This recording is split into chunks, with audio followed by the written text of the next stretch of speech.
رمضان یعنی رحمتوں اور برکتوں کا مہینہ، روحانی سکون کا مہینہ۔ لیکن کیا یہ ہمیشہ سب کے لیے ایسا ہی محسوس ہوتا ہے؟ کبھی کبھی اسی مبارک مہینے میں ایک انجانا سا ذہنی بوجھ بھی محسوس ہوتا ہے۔ چلیں آج اسی جدوجہد کو سمجھنے کی کوشش کرتے ہیں اور دیکھتے ہیں کہ اس سے نکل کر حقیقی سکون کیسے پایا جا سکتا ہے۔ تو سوال یہی اٹھتا ہے کہ امن و سکون کا یہ مہینہ آخر کبھی کبھی اتنا بھاری کیوں لگنے لگتا ہے؟ یہ ایک ایسا احساس ہے جس سے بہت سے لوگ، خاص طور پر خواتین، خاموشی سے گزرتی ہیں۔ اس سوال کا جواب ایک کہانی میں چھپا ہے۔ آئیے اس کہانی کو سنتے ہیں۔ یہ کہانی ہے عظما کی، جو 30 سال کی ہیں اور ایک جوائنٹ فیملی میں رہتی ہیں۔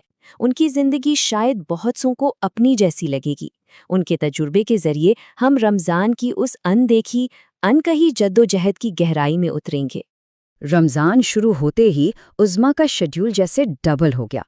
ذرا سوچیں، صبح 4 بجے اٹھ کر سحری کی تیاری، پھر فجر کی نماز، اور اس کے بعد دن بھر کے نہ ختم ہونے والے گھریلو کام، بچوں کی ذمہ داریاں، اور پھر شام میں افطار کے لیے 6 سے 7 الگ الگ پکوان تیار کرنا، اور ان سب کے اوپر خاندان کے ہر فرد کی توقعات پر پورا اترنے اور ہر حال میں مسکراتے رہنے کا ایک انکہا دباؤ۔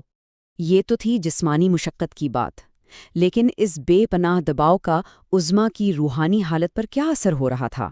جب جسم اور ذہن حد سے زیادہ تھک جائیں تو اکثر ایمان کا بحران شروع ہو سکتا ہے۔ ابھی رمضان کا پہلا عشرہ ہی چل رہا تھا، صرف 10واں روزہ تھا، اور عظما کا جسم اور دل دونوں جواب دے چکے تھے۔ یہ صرف روزے کی وجہ سے ہونے والی جسمانی تھکن نہیں تھی، یہ گہری جذباتی تھکن تھی جو ان کی روح تک پہنچ رہی تھی۔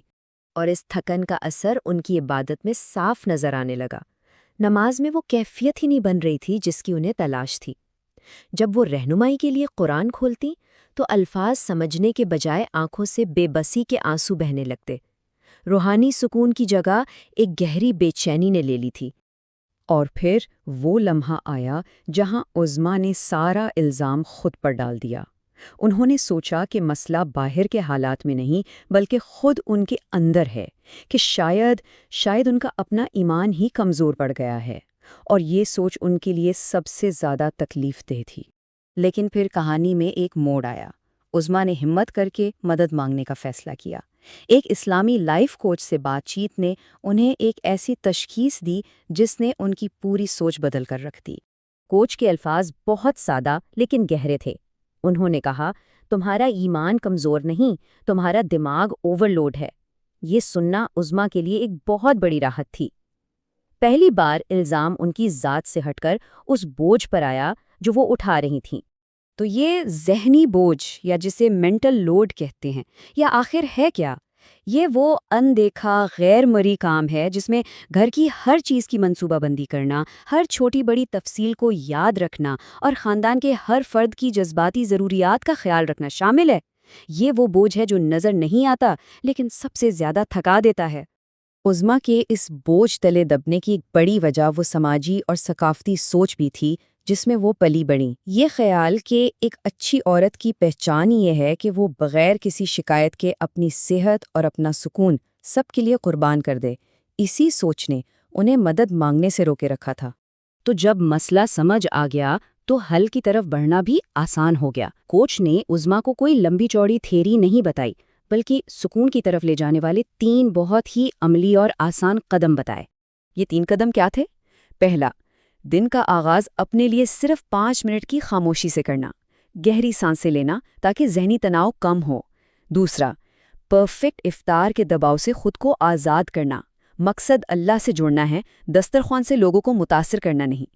2-3 سادہ پکوان بھی کافی ہیں۔ اور تیسرا اور سب سے اہم قدم، مدد مانگنا۔ یہ سمجھنا کہ مدد مانگنا کمزوری نہیں اور خاندان کو شامل کرنا تو سنت نبوی صلی اللہ علیہ وآلہ وسلم بھی ہے۔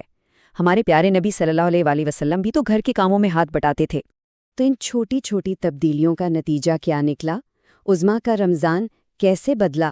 اب ہم کہانی کے اس حصے کی طرف بڑھ رہے ہیں جہاں ہم اس تبدیلی کے خوبصورت نتائج دیکھیں گے۔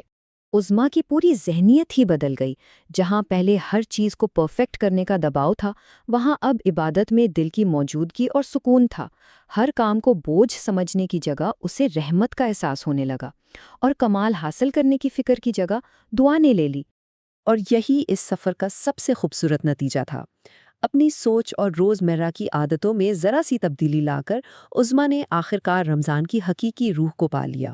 کئی سالوں میں پہلی بار ان کے لیے یہ مہینہ ایک رحمت محسوس ہوا، بوجھ نہیں۔ اس پوری کہانی کا سب سے بڑا سبق یہی ہے کہ ہمارا ذہنی اور قلبی سکون بھی عبادت کا ایک حصہ ہے۔ اللہ نے ہم پر ہماری طاقت سے زیادہ بوجھ نہیں ڈالا، اس لیے اپنی ذات کا خیال رکھنا، اپنے ذہنی سکون کو ترجیح دینا، دراصل ہمیں اپنے رب سے بہتر طریقے سے جوڑتا ہے۔